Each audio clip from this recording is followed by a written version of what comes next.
Okay, so again, they want us to find the transformation. So we want f of x plus 2.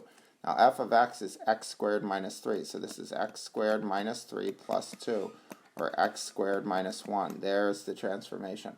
Again, I'm not as worried about what's happening, but you should start to learn. So this, it's going to shift the graph up 2 units, right? Okay. For b, right, we have 2 times f of x, right? So that's 2 times x squared minus 3, which is 2x squared minus 6, right? There's the transformation. So it gets steeper, right? And the vertex of this parabola got shifted down, right? Okay, for c, we want f of x plus 2, right? So I'm going to substitute x plus 2 in for x. So it used to be x squared, but I'm going to make it x plus 2 squared minus 3.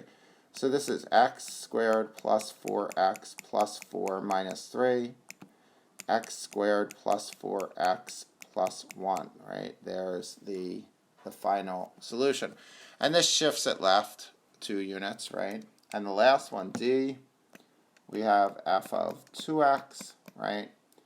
And I'm going to substitute in a 2x. So I get 2x, right, squared minus 3, which is 4x squared minus 3, right, is the transformed equation. And this just became steeper, much steeper, right, because it used to be x squared minus 3. Now it's 4x squared, so this clearly makes it steeper.